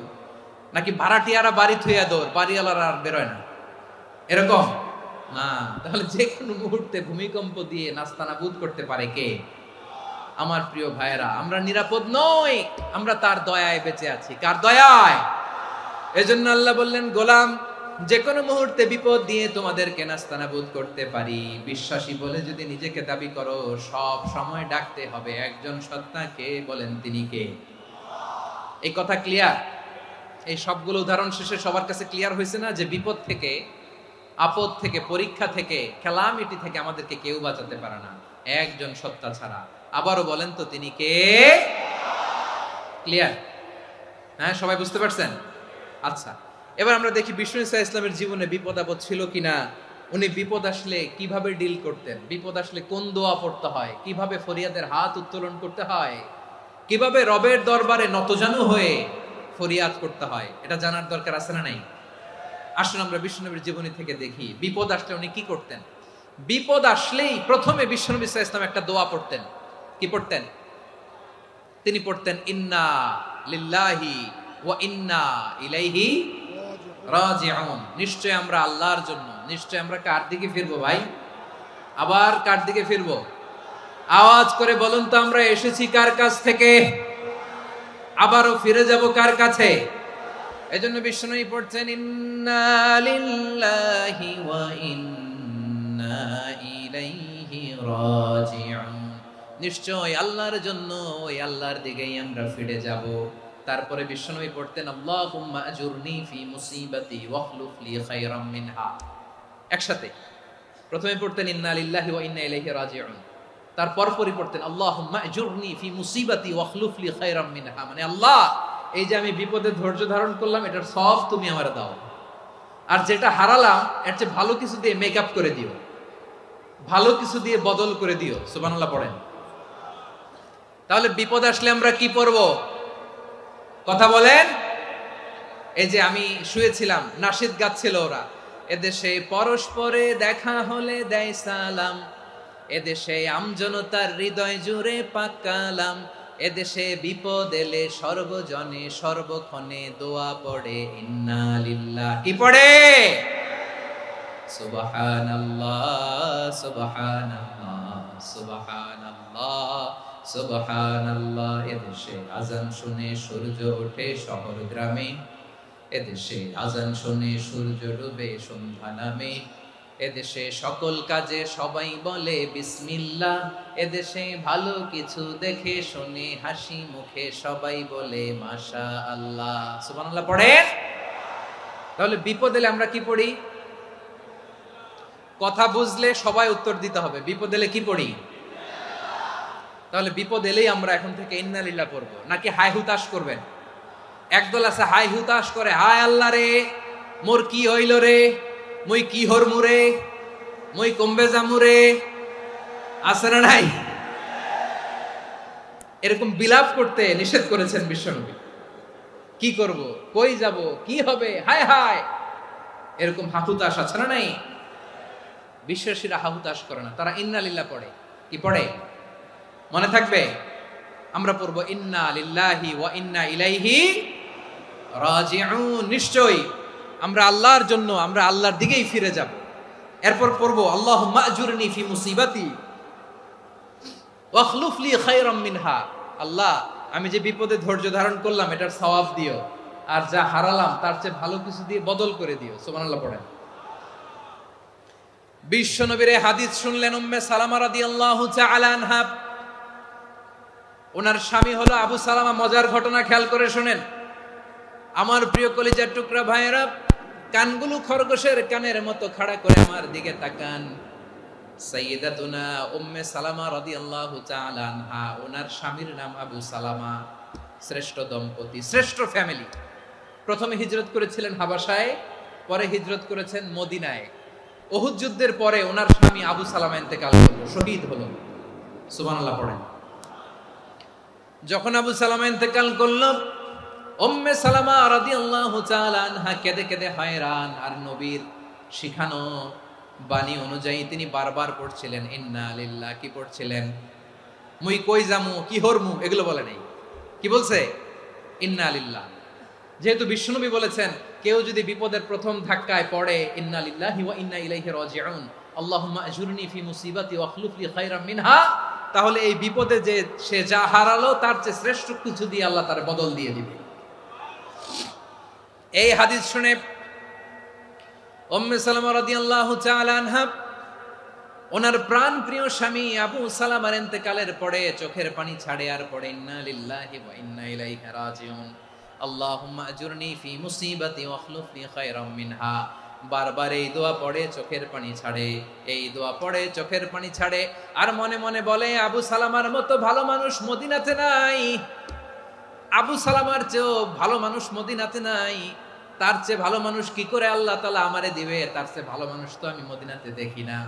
চোখের পানি দিয়ে বুক ভাসায় আর নবীর হাদিসের উপর আমল করে পড়ে ইন্না লিল্লাহি ওয়া ইন্না ইলাইহি রাজিউন, ইন্না লিল্লাহি ওয়া ইন্না ইলাইহি রাজিউন। পড়তে পড়তে চোখের পানি ছাড়ে আর চিন্তা করে বিশ্বনবী বললেন এই দোয়া পড়লে যেটা হারালাম তার চেয়ে ভালো কিছু দিয়ে আল্লাহ পুরস্কার দেয়। আবু সালামার চেয়ে ভালো মানুষ মদিনার মধ্যে আর কে হতে পারে? কি আজীব তামাশা, কি অবাক করা ঘটনা। কিছুদিন পরে দেখা গেল সাইয়্যিদুল মুরসালিন রাহমাতাল লিল আলামিন স্বয়ং বিশ্ব নবী উম্মে সালামাকে বিয়ের প্রস্তাব পাঠিয়েছে। স্বয়ং বিশ্ব নবী উম্মে সালামা রাদিয়াল্লাহু তাআলা আনহাকে বিয়ের প্রস্তাব পাঠিয়েছেন। উনি রাজি হয়ে গেলেন, বিয়ে হয়ে গেল। উনি হয়ে গেলেন উম্মুল মুমিনিন, আমাদের মা, পুরো মুসলিম উম্মার মা। চিৎকার করে বলেন আল্লাহু আকবার। তাহলে আমার প্রাণপ্রিয় ভাইয়েরা, বিপদে পড়লে আমরা পড়ব ইন্না লিল্লাহি ওয়া ইন্না ইলাইহি রাজিউন, আল্লাহুম্মা আজুরনি ফি মুসিবাতি ওয়া খলুফ লি খায়রাম মিনহা। পড়বেন? পড়বেন না? যারা যারা বিপদ আসলে এই দোয়াটা পড়বেন এখন থেকে আওয়াজ করে ইনশাআল্লাহ বলেন। যা হারাইছেন তার চেয়ে শ্রেষ্ঠ জিনিস দিয়ে বদলা দিবে কে? বিশ্বাস হয়? একটু সন্দেহ লাগে মনে হয়, একটু সন্দেহ আছে? যাদের বিশ্বাস হবে তাদের কি আল্লাহ উত্তম বদলা দিবে, ঠিক কিনা বলেন? তাহলে বিপদে পড়লেই প্রথমে আমরা এটা পড়ব। দোয়াগুলো যদি এখন মুখস্থ না হয়, এই যে রেকর্ডিং হচ্ছে, পেয়ে যাবেন, কালকেই পেয়ে যাবেন। শুনে শুনে মুখস্থ করবেন। আমার মায়েরা, আমার বোনেরা, আপনাদের জন্য 3টি মাঠের অ্যারেঞ্জমেন্ট করা হয়েছে, আমি জানি।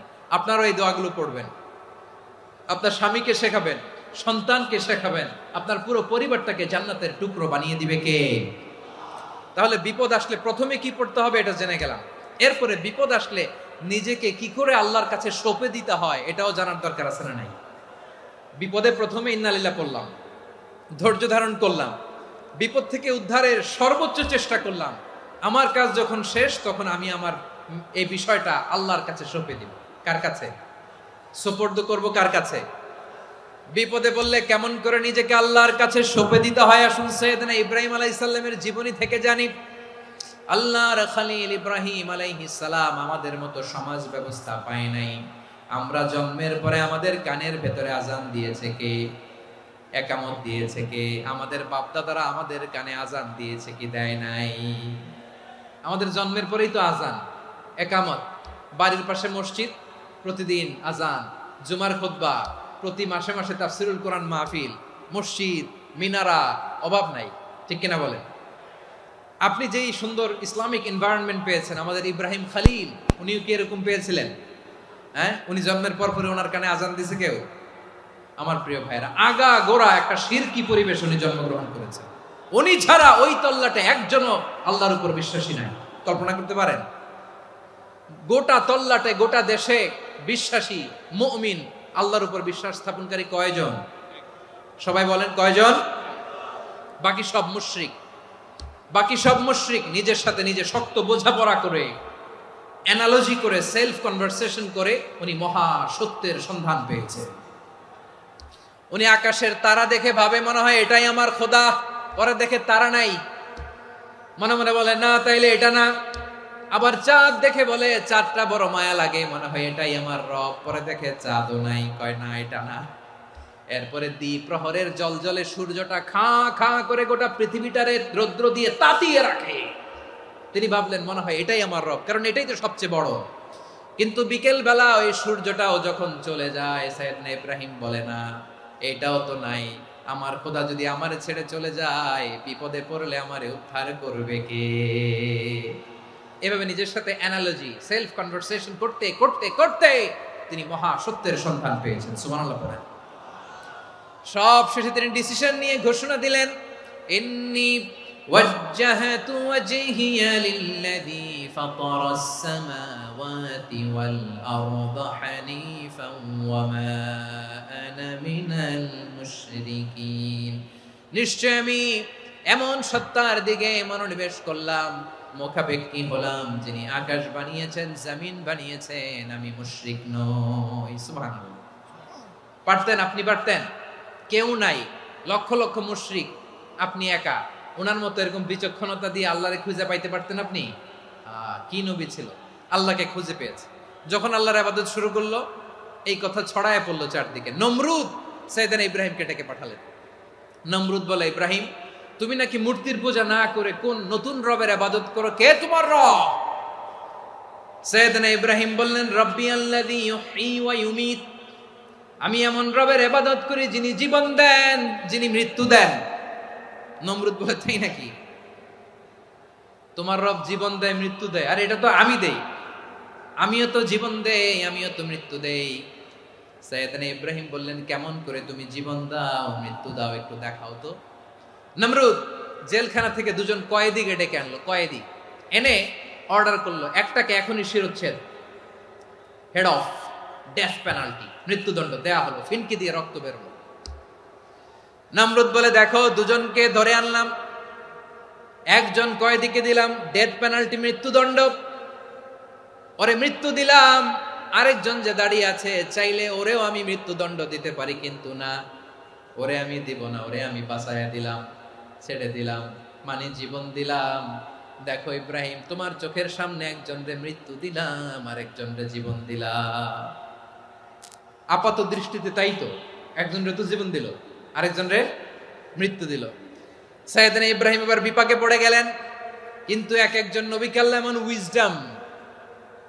এমন উইজডম বিচক্ষণতা দিয়ে এই জমিনে পাঠিয়েছেন, মুহূর্তের মধ্যে আল্লাহর খলিল ইব্রাহিম বললেন, فإن الله يأتي بالشمس من المشرق فأت بها من المغرب فبهت الذي كفر। আল্লাহর খলিল ইব্রাহিম বললেন, নমরুদ বুঝলাম তুমি জীবন দাও, মৃত্যু দাও, দেখলাম, কিন্তু আমার রব, আমার আল্লাহ প্রতিদিন সকালবেলা উষা লগ্নে ওই পূর্ব দিগন্ত থেকে সূর্যটাকে উদিত করেন, সাঁঝের বেলা, বিকেল বেলা, কুথুরি লগ্নে, সন্ধ্যা বেলা ওই দ্বিপ্রহরের জল জলে সূর্যটাকে পশ্চিম দিগন্তে ডুবিয়ে দেন। মানে সকালবেলা পূর্ব দিক থেকে উদিত করা সূর্যটাকে পশ্চিম দিকে বিকেলে তিনি ডুবিয়ে দেন। তুমি যদি পারো ওই সূর্যটাকে পশ্চিম দিক থেকে উদিত করে পূর্ব দিকে ডুবিয়ে দাও। সুবহানাল্লাহ পড়বেন না? দেখেন, ইনস্ট্যান্ট ইন্টেলেক্ট, মুহূর্তে বিচক্ষণতা, উইজডম কাকে বলে? নমরুদ পারবে? নমরুদের বাপ পারবে? ওর দাদা, ওর 14 গোষ্ঠী, গোটা বিশ্বের সব ক্ষমতাধর রাষ্ট্রনায়করা একসাথে হলে পারবে? ফাবুহিতাল্লাযী কাফার পারে নাই, ব্যর্থ হয়েছে। এবার তেলে বেগুনে জ্বলে উঠেছে, রেগে মেগে আগুন বলে ফালকুহু ফিল জাহিম। ওর সাথে তর্ক নাই, না পেরে এবার এটারে আগুনে ফেলা। বিশাল বিশাল গাছ কেটে লাকড়ি এনে আগুনের কুণ্ডলি বানানো হলো, দাও দাও দাও দাও করে আগুন জ্বলে। আল্লাহর খলিল ইব্রাহিমকে আগুনে নিক্ষেপ করা হবে। আল্লাহর খলিল সাইয়েদনা ইব্রাহিমের হাতের মধ্যে রশি দিয়ে টাইট করে বাঁধা হলো, পায়ের মধ্যেও টাইট করে রশি দিয়ে বাঁধা হলো। আল্লাহর খলিল ইব্রাহিমকে আগুনের কুণ্ডলির মধ্যে ফেলা হবে। ওমিয়া, আপনি যে বিপদের কারণে ভয় পান, হতাশ হন, এটা কোনো বিপদ ওনার বিপদের সামনে? পটুয়াখালী আওয়াজ করে বলুন, সাইয়েদনা খলিল ইব্রাহিমের বিপদের সামনে আমাদের বিপদগুলো কোনো বিপদ? এটা কোনো বিপদই না, এটা কোনো বিপদই না। হাত পা বেঁধে টাইট করে নিক্ষেপ করা হবে, সিম্পলি ফেলা যাবে না, কারণ দাও দাও করে দ্য ব্লেজিং ফায়ার, এমন আগুনের কুণ্ডলি, কাছে যাওয়া যায় না, আগুনের উত্তাপে নিক্ষেপ করা হবে।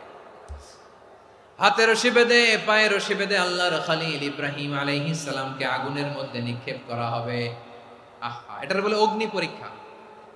উনি অগ্নি পরীক্ষার সম্মুখীন হয়েছিলেন। এজন্য কঠিন পরীক্ষাকে আমরা অগ্নি পরীক্ষার সাথে তুলনা করি, ঠিক কিনা? সাইয়েদনা জিবরাইল এসে বললেন, ও আল্লাহর খলিল, ওরা তো আপনার হাতও বেঁধে ফেললো, পাও বেঁধে ফেললো, নড়াচড়ার সুযোগ নাই, বলেন আমি জিবরিল ফেরেশতা আপনার জন্য কি করতে পারি? আল্লাহর খলিল ইব্রাহিম বলেন, ও জিবরাইল, তোমার কাছে আমার কোনো চাওয়া পাওয়া নাই। সুবহানাল্লাহ বলেন। তোমার কাছে বলার কিছু নাই, তোমার সাহায্যের আমার দরকার নাই। সাইয়েদনা ইব্রাহিম আলাইহিস সালামকে হাতে পায়ে রশি বেঁধে, হাত পা বাঁধা অবস্থায় জ্বলন্ত অগ্নিকুণ্ডে যখন নমরুদের দলবল নিক্ষেপ করবে, আল্লাহর খলিল কিভাবে নিজেকে আল্লাহর কাছে সঁপে দিয়েছেন, পটুয়াখালীর ভাইরা খেয়াল করে শুনুন। হাত পা বেঁধে আল্লাহর খলিলকে যখন নিক্ষেপ করা হবে, তিনি মুখ ফুটে বলে ফেললেন, হাসবুনাল্লাহু ওয়া নি'মাল ওয়াকিল। হাসবুনাল্লাহু ওয়া নি'মাল ওয়াকিল, আমার জন্য আল্লাহই যথেষ্ট, আমার জন্য আল্লাহই যথেষ্ট। তিনি আমার সবচেয়ে বড় গার্ডিয়ান, তিনি আমার সবচেয়ে বড় অভিভাবক। জিব্রাইলের সাহায্যে অফারকে ফিরিয়ে দিলেন। দুনিয়ার বুকে কারো কাছে কিছু বলেন নাই, মুখ ফুটে বলেছেন হাসবুনাল্লাহ। ও আমার পটুয়াখালীর প্রাণের ভাইয়েরা, খেয়াল রাখবেন, কোন বান্দা তার হাতে থাকা সব চেষ্টাটুকুন করার পরে মুখ ফসকে মুখ দিয়ে যখন বলে ফেলে হাসবুনাল্লাহ, বান্দা যখন হাসবুনাল্লাহ বলে ফেলে, ওই ব্যাপারটা ডিল করার দায়িত্ব স্বয়ং আল্লাহ আরশের উপর থেকে নিয়ে নেয়। আপনি যখন বলে ফেলবেন হাসবুনাল্লাহ, এটা ডিলিং করবে কে তখন? চিল্লায় বলেন না, তিনি কে? বান্দা তার সাধ্যের সবটুকু চেষ্টার পরে নতজানু হয়ে যখন বলবে হাসবুনাল্লাহ, আল্লাহ তুমি আমার জন্য যথেষ্ট, নি'মাল ওয়াকিল, তুমি আমার শ্রেষ্ঠ অভিভাবক, তখন তার কি দরকার না দরকার এটা ডিল করে স্বয়ং আল্লাহ।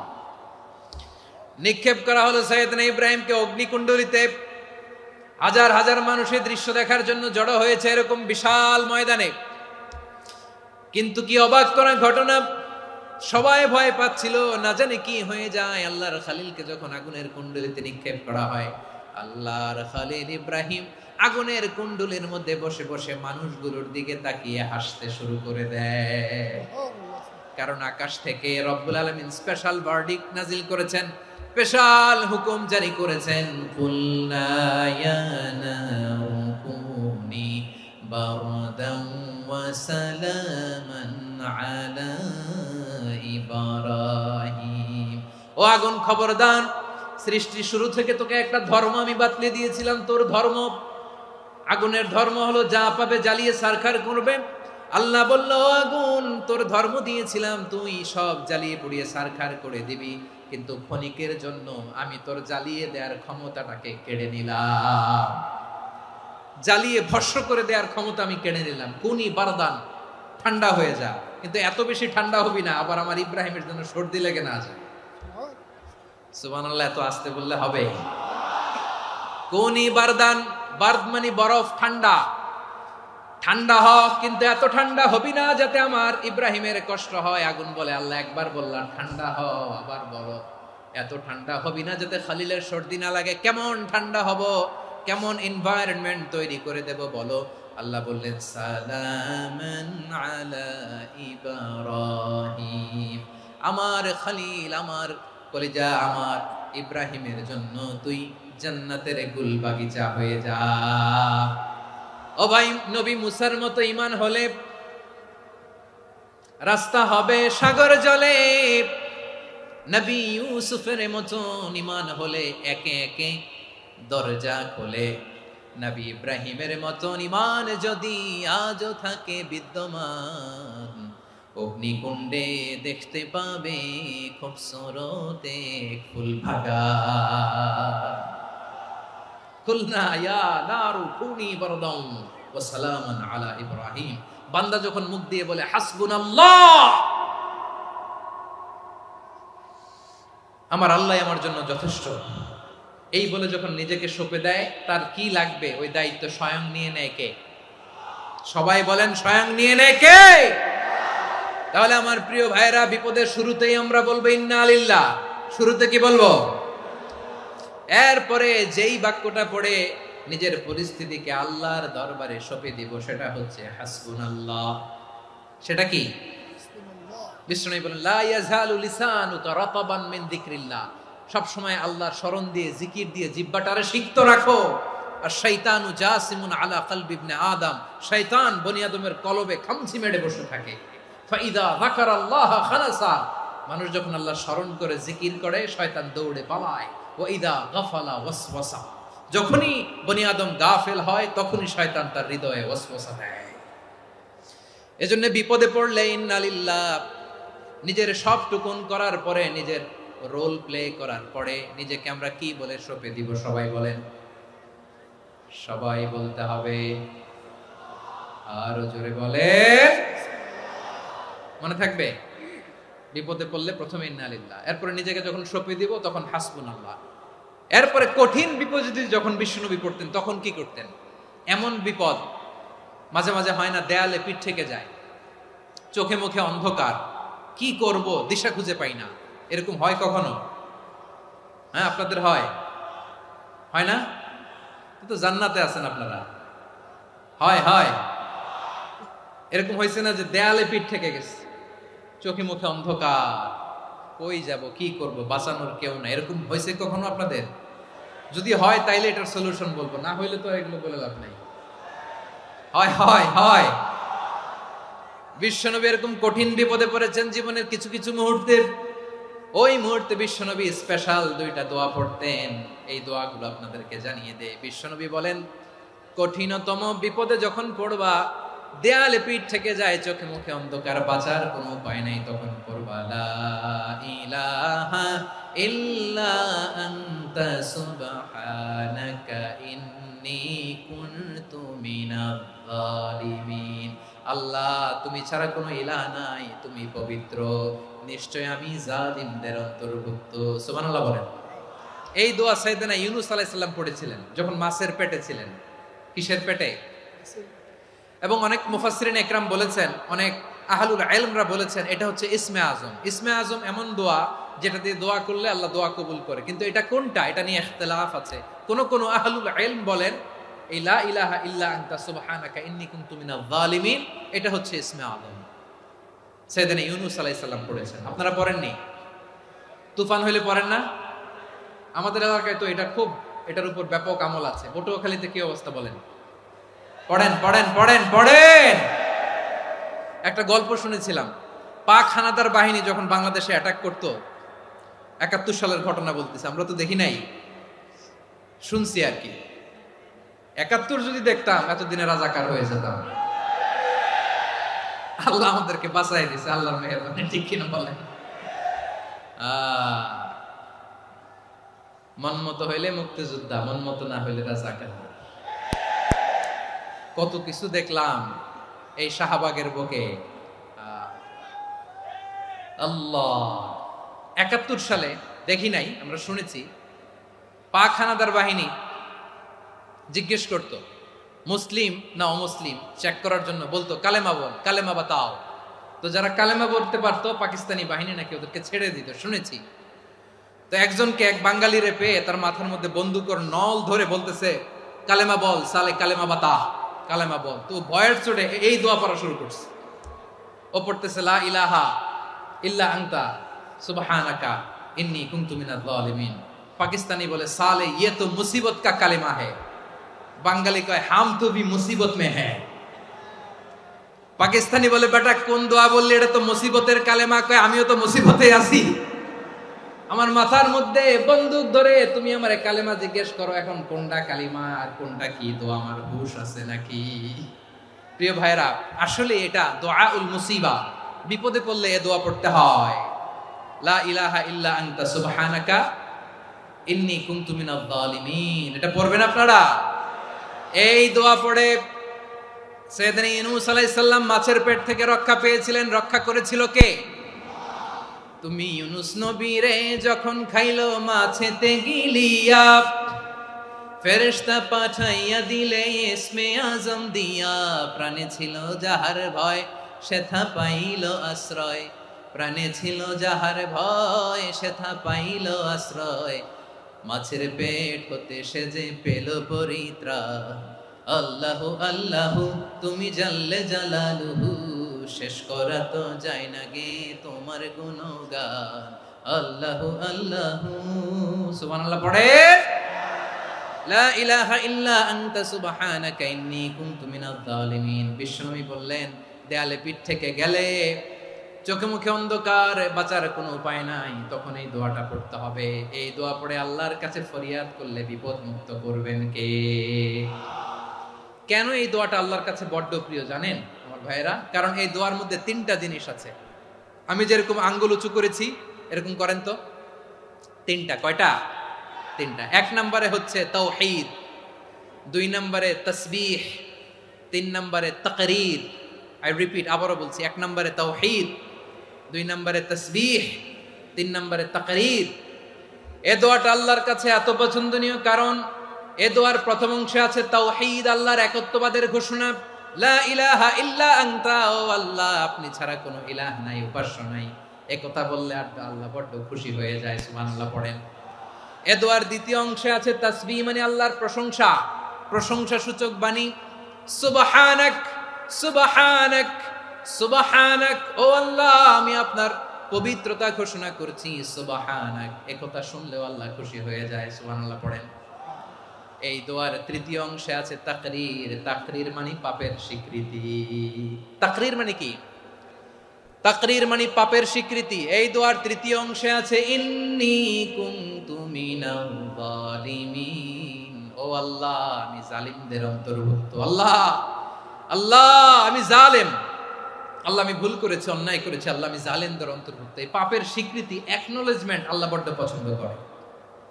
যখন আল্লাহর কাছে আপনি ছোট হবেন, ছোট হতে হতে যত ছোট হবেন ওই দৃশ্যটা দেখতে আল্লাহ বড্ড পছন্দ করে। সুবহানাল্লাহ বলেন। 3 নম্বর অংশ ইন্নী কুনতু মিনাজ জালিমিন, আল্লাহ আমি জালেমদের অন্তর্ভুক্ত। সাইয়েদনা আদম আলাইহিস সালাম ভুল করে যখন নিষিদ্ধ গাছের ফুল খেয়ে ফেললেন, ফল খেয়ে ফেললেন, আল্লাহ বললেন আদম ক্ষমা পেতে চাইলে তুমি আর হাওয়া মিলে স্বীকৃতি দাও, পাপের স্বীকৃতি। আর পড়ো রব্বানা যালামনা আনফুসানা ওয়া ইল্লাম তাগফির লানা ওয়া তারহামনা লানাকুনান্না মিনাল খাসিরিন। ও আল্লাহ আমি আদম আর হাওয়া যালামনা আনফুসানা, আমরা আমাদের নফসের উপর বড্ড জুলুম করেছি। আল্লাহ ওয়া ইল্লাম তাগফির লানা ওয়া তারহামনা, আপনি যদি ক্ষমা না করেন, আপনি যদি দয়া পরবশ না হন, আপনি যদি রহম না করেন, আমরা তো ক্ষতিগ্রস্তদের মধ্যে শামিল হয়ে যাব। এই দোয়া করার সাথে সাথে সাইয়েদনা আদম আর হাওয়া আলাইহিস সালামকে ক্ষমা করে দিলেন কে? তাহলে এই দোয়ার 3 নম্বর অংশ তাকরীর, এটা আল্লাহ বড্ড পছন্দ করে। আমার কলিজার টুকরা ভাইয়েরা, গুনাহ করে শিকার যেতে হবে, এটা আল্লাহ ভালোবাসেন। সাইয়েদনা আবু বকর রাদিয়াল্লাহু তাআলা আনহু বিষ্ণু ইসা ইসলামকে বললেন, ইয়া রাসূলুল্লাহ আল্লিমনি দুআআন আদউ বিহি ফি সলাতি। নবী হে, আপনি আমার এমন একটা স্পেশাল দোয়া শিখায়া দেন যে দোয়াটা আমি নামাজে পড়ব। নবী বললেন, তাহলে তুমি পড়ো, আল্লাহুম্মা ইন্নী যালামতু নাফসি যুলমান কাসীরান ওয়া লা ইয়াগফিরুয যুনুবা ইল্লা আনতা ফাগফিরলি মাগফিরাতাম মিন ইনদিকা ওয়ারহামনি ইন্নাকা আনতাল গফুরুর রহিম। সুবহানাল্লাহ। সালাম ফিরানোর আগে পড়েন, কথা কয় না, পড়েন। ও আবু বকর, নামাজে যদি দোয়া করতে মনে চায় এই দোয়াটা পড়বা, আল্লাহুম্মা ইন্নী যালামতু নাফসি, আল্লাহ জুলুম করেছি আমার নফসের উপর, যুলমান কাসীরা, অনেক জুলুম, ওয়া লা ইয়াগফিরুয যুনুবা ইল্লা আনতা, আপনি ছাড়া এই জুনুব, এই পাপ ক্ষমা করার দ্বিতীয় কোনো রব নাই। আছে? আল্লাহ ছাড়া আমাদের গুনাহ আর কে কে ক্ষমা করতে পারে বলেন তো? কে পারে? কে? এজন্য আল্লাহরে বলবেন, আল্লাহ আমি ছাড়া তোমার গোলামের অভাব নাই, ও আমার রব, আমি ছাড়া এই জমিনের বুকে তোমার গোলামের অভাব নাই, কিন্তু তুমি ছাড়া তো আমার দ্বিতীয় কোনো রব নাই। পারবেন বলতে? পারবেন? চোখের পানি ছেড়ে আল্লাহরে বলবেন, আল্লাহ তুমি আমার রব, তুমি আমার সব। কি বলবেন? আল্লাহ আমারে রব। সবাই বলুন, আল্লাহ আমারে রব, দমে দমে তনু মনে তারি অনুভব, আল্লাহ আমারে রব। আল্লাহরে বলেন, আল্লাহ তুমি আমার রব, তুমি আমার সব। আল্লাহ আমি ছাড়া এই জমিনে তোমার গোলামের অভাব নাই, তুমি ছাড়া আমার দ্বিতীয় কোনো রব নাই। এ কথা বলে চোখের পানি ছেড়ে আল্লাহরে স্বীকৃতি দেন, আল্লাহ আমি পাপী, আল্লাহ জামিনে আমার চেয়ে বড় পাপী আর কেউ নাই। অজু করে সিজদায় লুটিয়ে পড়ে চোখের পানি ছেড়ে আল্লাহরে পাপের স্বীকৃতি দেন, আল্লাহ এমন কোন জুলুম নাই, গুনাহ নাই আমি করি নাই, সগীরা কবিরা, জেনে না জেনে, ইচ্ছায় অনিচ্ছায়, শিরকি বেদাতি, সব গুনাহ করেছি। আল্লাহ আকাশের নিচে জমিনের উপরে আমার চেয়ে বড় গুনাহগার আর কেউ নাই। চোখের পানি ছেড়ে আল্লাহরে বলেন, আল্লাহ আমি ছাড়া তোমার গোলামের অভাব নাই, তুমি ছাড়া আমার দ্বিতীয় কোনো রব নাই, তুমি ছাড়া তো কেউ আমার গুনাহ ক্ষমা করার নাই, তুমি আমার রব, তুমি আমার সব। বলতে পারবেন? এই তাকরীর আমার পটুয়াখালীর ভাইয়া, এই স্বীকৃতিটা দেখতে আল্লাহ বড্ড ভালোবাসে, কারণ আমরা সবাই গুনাহগার, আমরা সবাই কি? বিশ্বনবী বলেন, কুল্লুকুম খাত্তাউন, হা বানি আদম, তোমরা সবাই পাপী। সবাই কি? সবাই পাপী। আমরা সবাই পাপী, আপন পাপের বাটখারা দিয়ে অন্যের পাপ মাপি। আমরা যে পাপী এটা ভাবতে মনে চায় না কারো, খালি অন্যের পাপ দেখি আমরা, এটা ভুল। ওর এই পাপ, ও পাপী, ও জালেম, ও জাহান্নামী, এরকম একটা টেন্ডেন্সি। আমার যে কি হালাত এটার খেয়াল নাই। খেয়াল করতে হবে যে আমি সবচেয়ে বড় পাপী, ঠিক কিনা বলেন? পাপ করি নাই এমন কেউ আছি? হ্যাঁ আছি। কেউ না জানলেও জানে কে আমার পাপের ঘটনা? পৃথিবী না জানুক আমি তো জানি, আমি কি পাপ করেছি হায়। ও আমার কলিজার টুকরা ভাইয়েরা, মাথাটাকে নিচু করে জীবনের সব গুনার ফিরিস্তিগুলো একটা একটা করে স্বীকার করে আল্লাহরে বলেন, আল্লাহ আমি পাপী, আল্লাহ আমার চেয়ে বড় পাপী এই দুনিয়াতে কেউ নাই, আকাশের নিচে জমিনের উপরে আমার চেয়ে বড় পাপী কেউ নাই। একটা একটা করে আল্লাহ স্বীকার করি আমি পাপী, সব পাপের স্বীকৃতি দিলাম। পৃথিবী না জানুক আমি তো জানি, আমি কি পাপ করেছি হায়। আমার পাপের করলে বিচার, বাঁচার আমার নাই উপায়। দয়াময় তুমি মাফ করো আমায়, মাফ করো আমায়। আল্লাহ তাআলা যদি দয়া করে আমাদেরকে মাফ না করে, আমাদের বাঁচার কোনো উপায় নাই। আপনি কি ভেবেছেন আপনার নামাজ দিয়ে আপনি জান্নাতে যাবেন? আপনি তাহাজ্জুদ গুজার, সেজদা দিতে দিতে কপালে দাগ ফেলেছেন, এটা আপনারা জান্নাতে নেবে না? আপনি এলাকার সবচেয়ে বড় হাতেম তাই দানশীল, এই দানের ভরসায় বসে আছেন, কশিন কালো না। আমাদের নামাজ, আমাদের রোজা, আমাদের ইবাদত, এগুলোকে মিজানের পাল্লায় উঠালে কোনো ওজনই হবে না।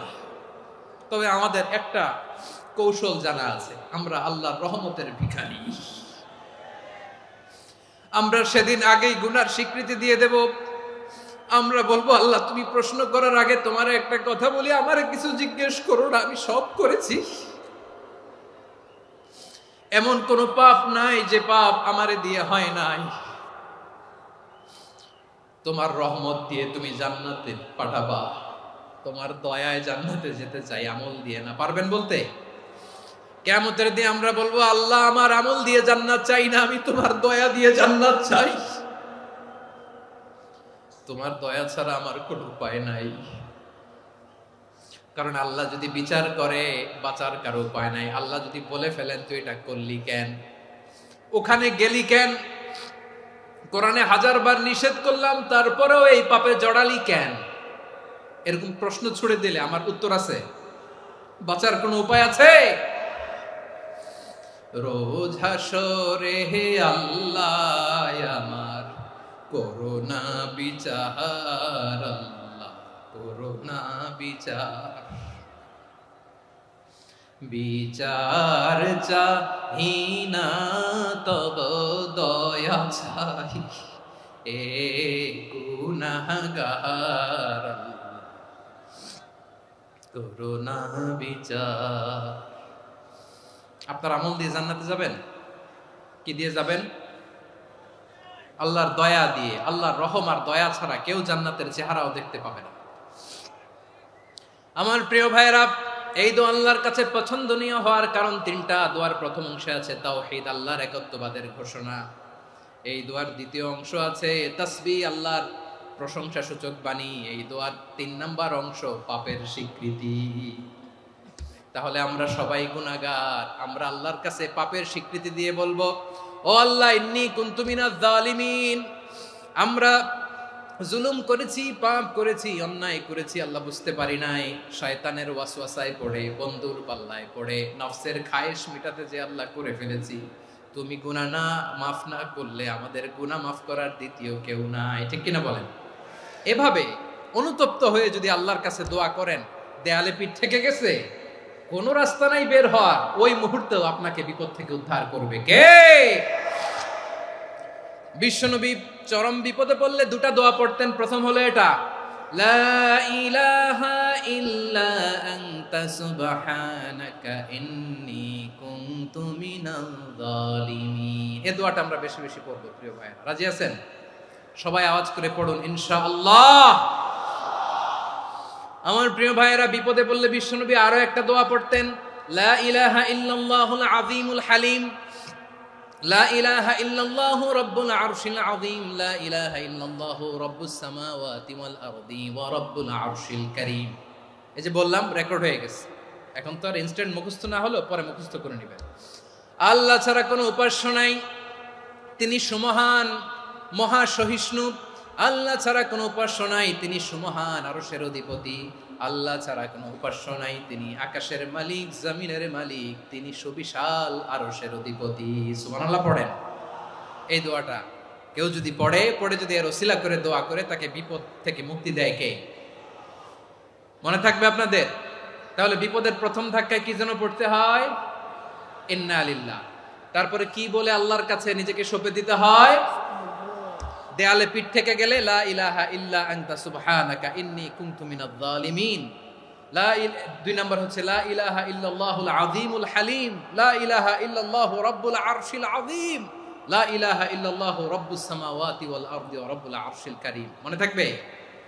ইনশাআল্লাহ বলেন সবাই, আওয়াজ করে সবাই ইনশাআল্লাহ। অনেক সময় এমন হয়, হঠাৎ বিপদের সম্মুখীন হই আমরা, রেডি হয়ে বের হইছে অফিসে, হঠাৎ অ্যাক্সিডেন্টে পড়ে যাই, হঠাৎ পেটের ব্যথায় অজ্ঞান, এরকম হয় না? আপনাদের হয় না? বিষ্ণু ইসলাম বলেন, আকস্মিক দুর্ঘটনার বিপদ থেকে যদি কেউ বাঁচতে চায়, সকাল সন্ধ্যা যেন প্রত্যেকে এই দোয়াটা পড়ে, সকালে যদি 3 বার পড়ে সন্ধ্যা পর্যন্ত হঠাৎ হঠাৎ বিপদ থেকে সে রক্ষা পাবে। To be protected from sudden calamity, sudden disaster, sudden calamity, হঠাৎ বিপদ, হঠাৎ ভয়ঙ্কর কোন আকস্মিক বিপদ থেকে আল্লাহ বাঁচায় দেবে। সকালে পড়লে সন্ধ্যা পর্যন্ত প্রোটেক্টেড, সন্ধ্যাবেলায় যদি 3 বার পরে সকাল পর্যন্ত প্রোটেক্টেড। সুবহানাল্লাহ পড়ে। দোয়াটা কি? দোয়াটা হচ্ছে বিসমিল্লাহিল্লাযী লা ইয়াদুররু মা'a ইসমিহি শাইউন ফিল আরদি ওয়ালা ফিস সামাই ওয়া হুয়াস সামিউল আলিম। ছোট না? অনেক ছোট, মুখস্থ করবেন। বিসমিল্লাহিল্লাযী লা ইয়াদুররু মা'a ইসমিহি শাইউন ফিল আরদি ওয়ালা ফিস সামা। ওই আল্লাহর নাম নিচ্ছি যে আল্লাহর নামের বরকতে আকাশ জমিনের কোনো কিছু কারো কোনো ক্ষতি সাধন করতে পারে না। তিনি সর্বশ্রোতা, সর্বজ্ঞ। সুবহানাল্লাহ পড়েন। পড়বেন এই দোয়াটা, বিসমিল্লাহিল্লাযী লা ইয়াদুররু মা'a ইসমিহি শাইউন ফিল আরদি ওয়ালা ফিস সামাই ওয়া হুয়াস সামিউল আলিম। ফজরের পরে 3 বার, মাগরিবের পরে 3 বার যদি কেউ পড়ে প্রোটেক্টেড, যে কোনো হঠাৎ বিপদ থেকে প্রোটেক্টেড। প্রোটেক্ট করেন কে? ওই আল্লাহর নাম নিচ্ছি যে আল্লাহর নামের ওসিলায় আকাশ জমিনের কোনো কিছু কোনো ক্ষতি করতে পারে না। সুবহানাল্লাহ পড়েন। আচ্ছা, এবার আমাদের জীবনে দুশ্চিন্তা আছে না নাই বলেন? Tension, hyper tension, anxiety, depression, চিন্তা টেনশন নাই এরকম কে কে আছে দেখি? হাত তোলেন। ওই যে হাত তুলছে এক আল্লাহর ওলি, ওই যে। টেনশন নাই তোমার? মাশাআল্লাহ। ও না বুঝে তুলছে, জোকের চোটে, জোশের ঠেলায় ধাক্কায় তুলে ফেলছে। সবার জীবনে টেনশন আছে না নাই? এই দুশ্চিন্তা, পেরেশানি, মারাত্মক পেরেশানি থেকে মুক্তি পাওয়ার জন্য বিষ্ণু ইসলাম 2টো দোয়া পড়তেন। কয়টা? অনেকগুলো পড়তেন। স্পেশাল 2টো দোয়া আজকে আপনাদের শিখায় যাব, শুনবেন না? কষ্ট হচ্ছে? সংক্ষিপ্ত মুনাজাত দিয়ে দেই। ওরে আল্লাহ, আমি তো 9:30 ক্রস করে ফেলছি মাসুদ ভাই, খেয়াল করে নেই। আরো কয়েক মিনিট? ঠিক আছে, ঠিক আছে। পেরেশানিতে পড়লে, টেনশনে পড়লে এই দোয়াটা, প্রিয় ভাইরা, বিষ্ণু ইসলাম যখন খুব বিপদে পড়তেন, দুশ্চিন্তা ওনাকে ঘিরে ধরতো, উনি পড়তেন ইয়া হাইয়ু ইয়া কাইয়ুম বিরহমাতিকা আস্তাগীথ, ইয়া হাইয়ু ইয়া কাইয়ুম বিরহমাতিকা আস্তাগীথ, ইয়া হাইয়ু ইয়া কাইয়ুম, হে শাশ্বত অবিনশ্বর, হে চিরঞ্জীব, বিরহমাতিকা আস্তাগীথ, তোমার রহমতের উসিলায় তোমার কাছে ফরিয়াদ করি। এটা পড়তেন। আবার আরেক বর্ণনায় এসেছে ইয়া হাইয়ু ইয়া কাইয়ুম বিরহমাতিকা আস্তাগীথ আসলিহ লি শা'নি কুল্লাহু ওয়ালা তাকিলনি ইলা নাফসি তারফাতা আইন। আসলিহ লি শা'নি কুল্লাহ, আল্লাহ আমার সবকিছু আপনি সেটেল করে দেন। আমাদের সব ঝামেলা সেটেল করে দিতে পারে কে? আমরা তো সেটেলমেন্টের জন্য ওই এসপি সাহেবের কাছে যাই, ডিসি সাহেবের কাছে যাই, অমুক ভাইয়ের কাছে যাই, তমুক ভাইয়ের কাছে যাই। এই দোয়া পড়লে আরশের উপর থেকে আপনার ম্যাটার সেটেল করে দিবে কে? তাহলে পড়বেন ইয়া হাইয়ু, এ চিরঞ্জীব। হাইয়ু মানে চিরঞ্জীব, যিনি চিরকাল বেঁচে থাকবেন, মরবেন না। আল্লাহ মরবেন? তার কোনো লয় আছে? ক্ষয় আছে? সূরা রহমানে আল্লাহ বললেন কুল্লু মান আলাইহা ফানি ওয়া ইয়াবকা ওয়াজহু রাব্বিকা যুল জালালি ওয়াল ইকরাম ফাবিআইয়ি আলাই রাব্বিকুমা তুকাযিবান। জমিনে যা আছে সব ফান, ভ্যানিশ হয়ে যাবে, নিশ্চিহ্ন হয়ে যাবে, শেষ হয়ে যাবে, সব বিলুপ্ত হয়ে যাবে একজন ছাড়া। জোরে বলেন তিনি কে?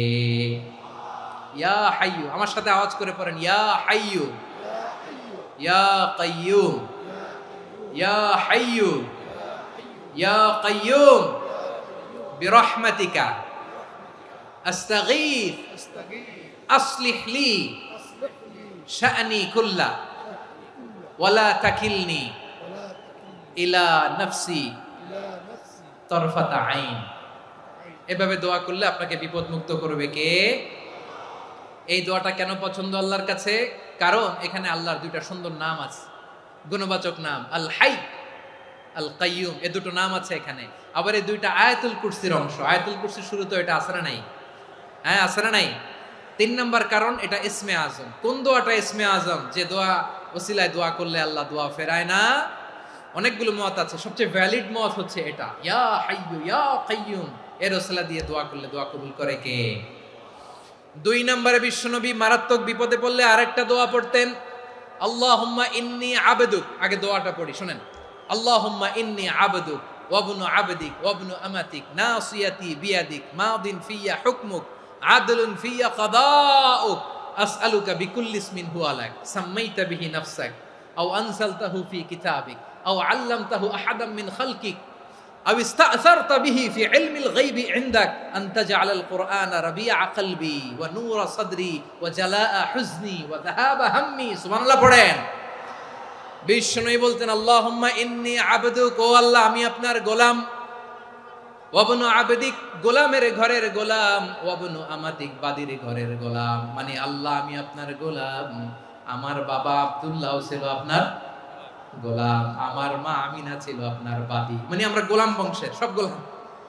নিজেরে এর চেয়ে আর ছোট করে আল্লাহর কাছে উপস্থাপন করা যায় আমার ভাইরা? কথা কি বুঝতেছেন? নিজেকে এর চাইতে ছোট, নগণ্য আর তুচ্ছ করে আল্লাহর সাথে প্রেজেন্ট করা যায়? বিশ্বনবী বললেন, ও আল্লাহ আমি আপনার গোলাম, গোলামের ঘরের গোলাম, দাসীর ঘরের গোলাম, নাসিয়াতি বিয়াদিক, আমার মাথার চুলের ছুটি আপনার হাতের মুঠোয়। আপনি ডানে টান দিলে আমি ডানে যেতে বাধ্য, আপনি বাঁয়ে টান দিলে বাঁয়ে যেতে বাধ্য। সুবহানাল্লাহ বলেন। পিছনে দুই একজন ভাই দাঁড়ালেন কেন? হ্যাঁ, বসুন। জায়গা চেঞ্জ করতেছে, সেই দুপুর থেকে বসে আছে আমি জানি। মাশাআল্লাহ, কেউ দু একজন বেরিয়েছে, গ্যাপ পূরণ করতেছে। মাশাআল্লাহ পড়েন, সুবহানাল্লাহ আলহামদুলিল্লাহ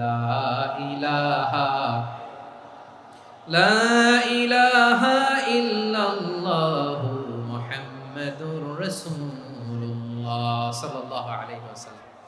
বিশ্বনবী বললেন, আল্লাহ আমার মাথার চুলের ঝুঁটি আপনার হাতের মুঠোয়। আচ্ছা, এইভাবে কাকে ধরা হয়? যে খুব ছোট, ঠিক কিনা? নিজেকে কত ছোট করলেন বিশ্বনবী। ও আল্লাহ আমার মাথার চুলের ঝুঁটি আপনার হাতের মুঠোয়, আপনি ডানে টানলে আমি ডানে যাব, বাঁয়ে টানলে বাঁয়ে যাব। আল্লাহ আসআলুকা বিকুল্লি ইসমিন হুয়া লাক নাসিয়াতি বিয়াদিক মাদিন ফিয়া হুকমুক, আপনার নির্দেশ আমার উপর কার্যকর হবেই হবে। আদলুন ফিয়া কাদাউক, আপনার ফয়সালা, যেই ফয়সালাই আপনি আমার জন্য করেন এটাই ইনসাফ। সুবহানাল্লাহ বলেন। আমরা আল্লাহর ফয়সালায় সন্তুষ্ট হতে চাই না। কত কমপ্লেইন, আল্লাহ তুমি এটা দিলা না, ওইটা পাইলাম না, ওইটা হইল না রে, এরকম অভিযোগ, কমপ্লেইন আমাদের আছে না নাই? আর বিশ্বনবী বলতেন, আদলুন ফিয়া কাদাউক, আল্লাহ আমার জন্য তোমার যেটা ফয়সালা এটাই সবচেয়ে শ্রেষ্ঠ ইনসাফ, এর চেয়ে ইনসাফ আর হতে পারে? এভাবে কায়মান বাক্যে আল্লাহর কাছে বিশ্বনবী দোয়া করতেন। এরপরে বিশ্বনবী বললেন, আল্লাহ তোমার যত নাম আছে সব নামের ওসিলায় দোয়া করি, যে নাম তুমি আমাদেরকে জানিয়েছো, যে নাম তুমি আমাদেরকে জানাও নাই, যে নাম তুমি কোরআনে নাজিল করেছো, যে নাম নাজিল করো নাই, যে নাম শুধু নবীদেরকে জানিয়েছো। আর আল্লাহর এমন কিছু চমৎকার চমৎকার সুন্দর সুন্দর নাম আছে, এই নামগুলো রব্বুল আলামিন কাউকে জানাবে না। সুবহানাল্লাহ বলেন। আমরা তো 99 নাম জানি, 100 নাম জানি আল্লাহ, কিন্তু আল্লাহর এমনও কিছু নাম আছে যেগুলো আল্লাহ বিশ্বনবীরও জানায় নাই।